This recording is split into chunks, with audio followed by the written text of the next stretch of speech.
la economía nos permite comprender cómo funciona el mundo. Y desde ese sentido, ser un economista es un privilegio que no todos tienen. Es un privilegio porque si comprendemos cómo funciona el mundo, podemos sugerir recetas para hacerlo funcionar mejor.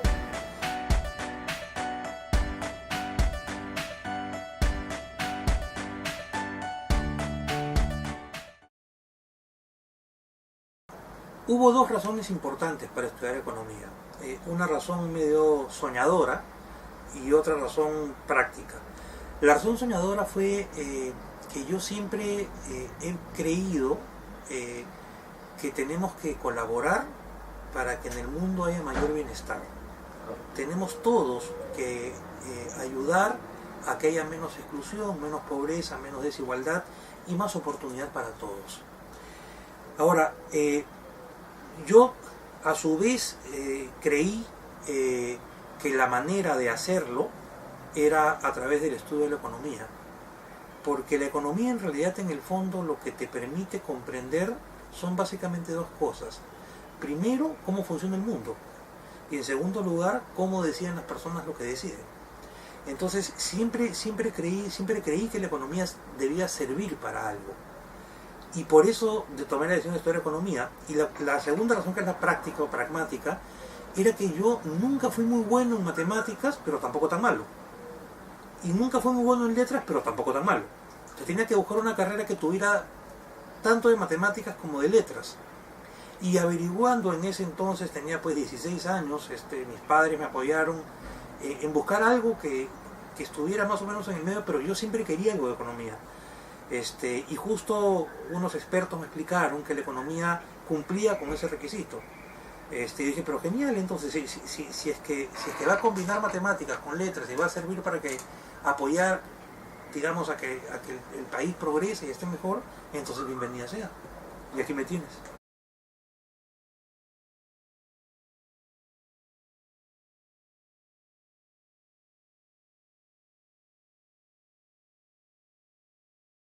Yo siempre he sostenido que hay dos reformas que cualquier país tiene que hacer para poder ser más competitivo más adelante y además a través de eso generar mayor bienestar en las personas.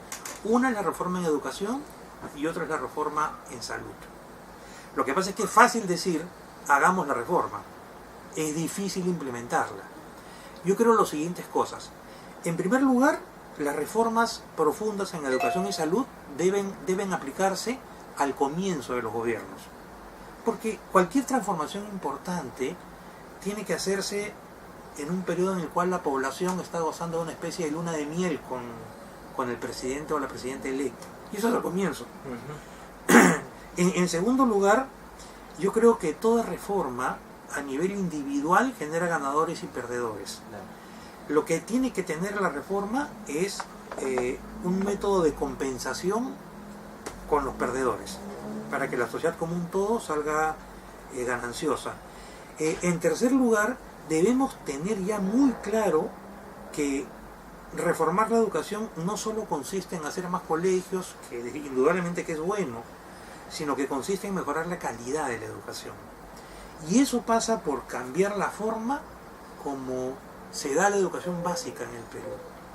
Me parece que hay que trabajar con proyectos piloto. Todas las reformas exitosas en la historia, en cualquier país del mundo, no se hacen de golpe, sino que se toma, por ejemplo, un par de colegios en un lugar cualquiera del Perú, y ahí se aplican reformas para ver cómo funciona. En la medida que la gente vea que las cosas funcionan, poco a poco va ganando consenso de reforma y va ganando apoyo y soporte.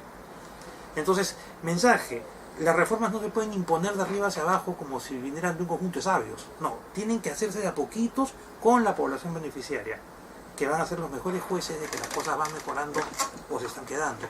Ciertamente, si un país no invierte más en educación y en salud, y no invierte mejor, simplemente no tiene futuro. Así de simple.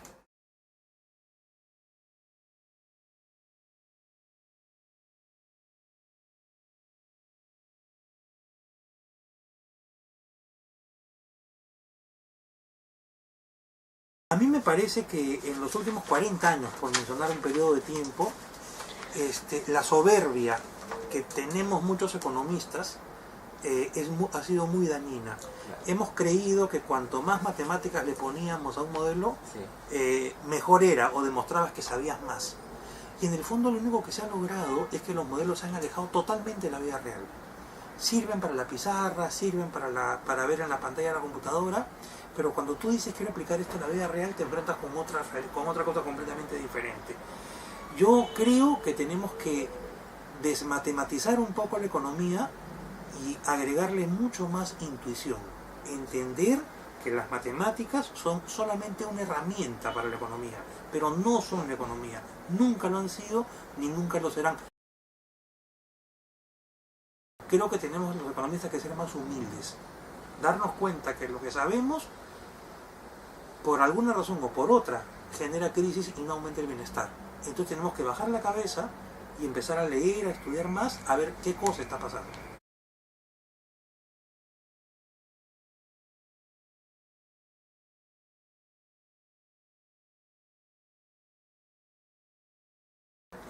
Desde mi punto de vista, hay un elemento adicional que es crucial para mejorar el bienestar de la sociedad, que tiene que ver con los ministerios así llamados sociales. Los ministerios sociales son los ministerios de educación, de salud, podemos agregar de vivienda, el MIDI es el desarrollo e inclusión social. Estos ministerios tienen programas sociales de distinto tipo, uno más de largo plazo, otro más de corto plazo. Creo yo que falta que esos programas funcionen, porque el peruano de a pie no se siente bien. Las cifras de los economistas podrán decir muchas cosas, pero el peruano de a pie, cuando tiene que llevar el dinero a fin de mes a su casa, simplemente nota que no le alcanza. Eso es lo real. Tenemos que creer menos en los números y ver más en las personas. Tenemos que poner la economía al servicio de los seres humanos.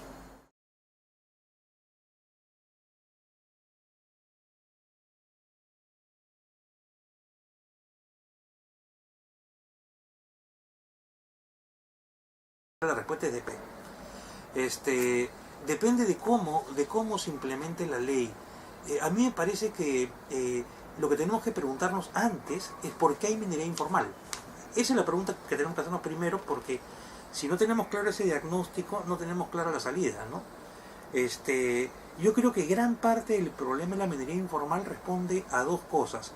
Primero, a que muchas personas en el Perú no perciben los beneficios de las cifras económicas. Como no sienten los beneficios, dicen ¿de qué me sirve estar pagando impuestos y hacerlo informal si es que lo único que voy a hacer es ganar menos porque voy a pagar impuestos pero no recibo nada a cambio? Entonces creo que esa es la primera gran razón por la cual hay tanta informalidad. Y la segunda, que está conectada con la primera, tiene que ver con un pésimo funcionamiento del Estado. El Estado no es amigable a los empresarios grandes, pequeños o medianos, no es amigable. Entonces creo que las leyes son buenas en la medida que tengamos claro los detalles de la implementación. Como siempre dicen, el diablo está en los detalles.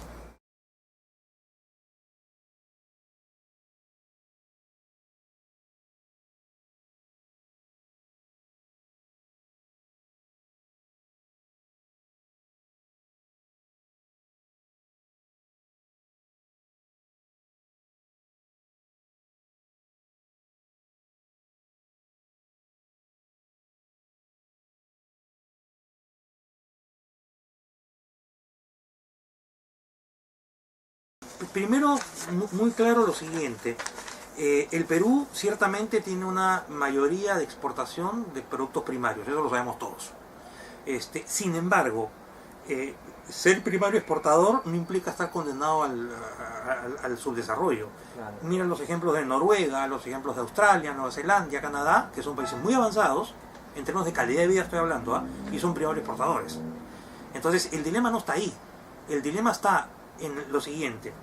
Si los sectores primarios exportadores crecen, entonces le están pagando al Estado más por concepto de impuestos. En cualquiera de sus niveles, del gobierno regional, local o central. Ok, entonces el crecimiento económico está financiando el gasto que el Estado va a hacer. Pero, ¿qué pasa si el Estado no sabe cómo gastar? Entonces, los beneficios de este crecimiento del modelo primario exportador no se ven. Pero ¿por qué es que el Estado no sabe gastar? Y ahí entra la segunda parte de la pregunta, porque las instituciones no son sólidas en el Perú. Pero hay una pregunta antes de esta segunda parte de la respuesta. ¿Qué es una institución? En economía las instituciones son reglas de juego, que son justamente las que inspiran confianza. Entonces, lo que está pasando en el Perú es que las reglas de juego no son claras. Entiendan la institución del siguiente modo. Ustedes saben que para un partido de fútbol hay un montón de reglas. ¿Ok? Si no hubieran reglas, el partido no podría jugarse. Si no hubiera un árbitro que haga que las reglas se cumplan, lo más probable es que el partido acabe en una bronca descomunal. Así es. Entonces, el árbitro es el Estado, que pone, que digamos, enfrenta un conjunto de reglas de juego, un marco institucional que tiene que hacer que se cumplan.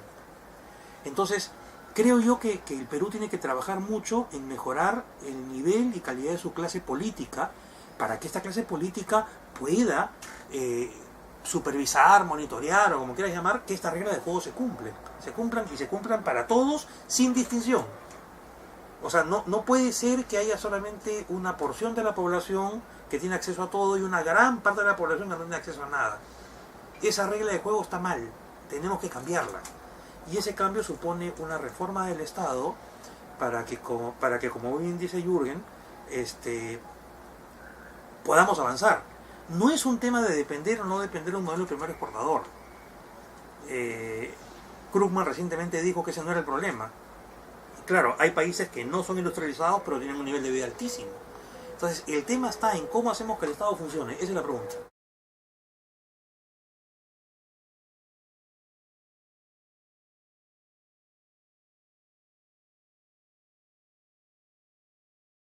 Las ciudades capitales de regiones en el Perú están atravesando por una burbuja inmobiliaria.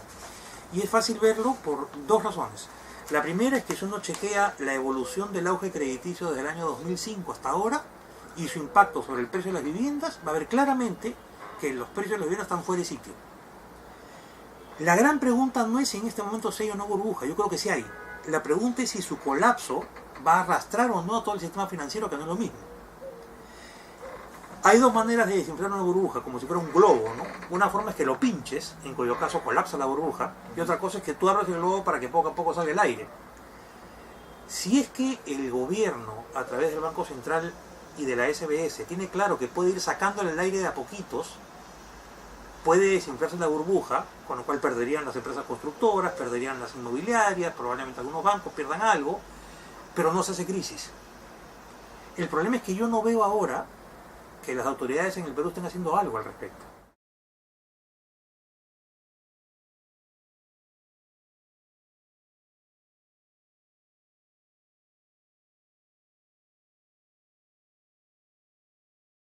Hay dos grandes factores. Por un lado, la organización del sector pesquero, las cuotas que existen, las vedas que se determinan y que a veces no se cumplen, han traído como consecuencia que algunas especies migren hacia otras zonas. Acuérdense que el mar no tiene fronteras, claro. Simplemente las especies marinas se van a otro lado y se acabó el asunto. O sea, el sector pesquero tiene que organizarse mejor. Hay bastante informalidad también en el sector pesquero que uno debe controlar. Y en segundo lugar, la biomasa ha ido cambiando con el tiempo, ¿no? O sea, el suelo marino ha ido cambiando con el tiempo, que esto ocurre en todos los países. Digamos, para nadie es un secreto que hoy día hay peces que antes no habían. Uno escucha los nombres nuevos simplemente, ¿no? Claro. Y eso pasa porque hay una modificación de la biomasa. Ahora, Perú tiene 3.000 kilómetros de costas. Digamos que es un poco raro, por decirlo menos, que cuando uno quiera comprarse un ceviche o comprar pescado en cualquier lugar sea tan caro. Si estamos frente al agua. Así es. No tiene sentido. Entonces, algo está funcionando mal dentro del Viceministerio de Pesquería que tiene que ser enfrentado.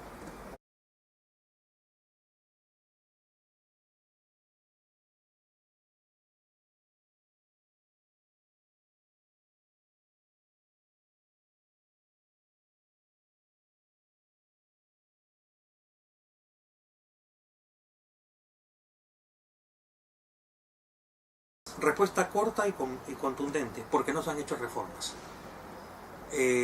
Los últimos 3 presidentes han preferido mantener todo en piloto automático, pensando que la situación externa se iba a mantener para siempre.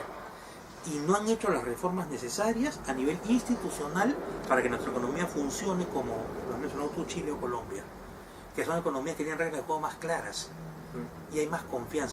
Para que las cosas funcionen tiene que haber confianza entre todos, es la base del intercambio.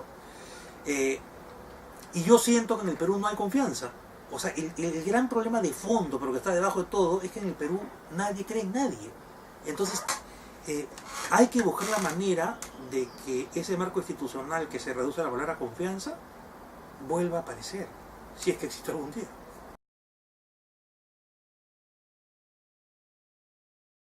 Te respondo como te lo dirías Daron Acemoglu, con un Estado inclusivo y no excluyente. Es decir, tenemos que desarrollar instituciones que no sean extractivas, sino que incluyan a todos. Y eso parece fácil decirlo, los políticos lo dicen todo el tiempo, pero cuando llegan al poder no lo hacen, sea porque no tienen la voluntad o porque no saben cómo.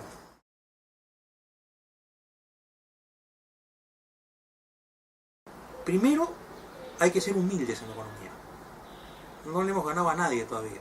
Las crisis se repiten, la pobreza existe y la exclusión existe. Por ende, mejor seamos humildes. En segundo lugar, la economía nos permite comprender cómo funciona el mundo. Y desde ese sentido, ser un economista es un privilegio que no todos tienen. Es un privilegio porque si comprendemos cómo funciona el mundo, podemos comprender y digamos, sugerir recetas para hacerlo funcionar mejor. En tercer lugar, quieran a la economía. La economía no tiene la culpa que hayan economistas que le están haciendo daño a la misma economía. Sean ustedes la nueva generación que se encargue de poner la economía al servicio de las personas y no al revés.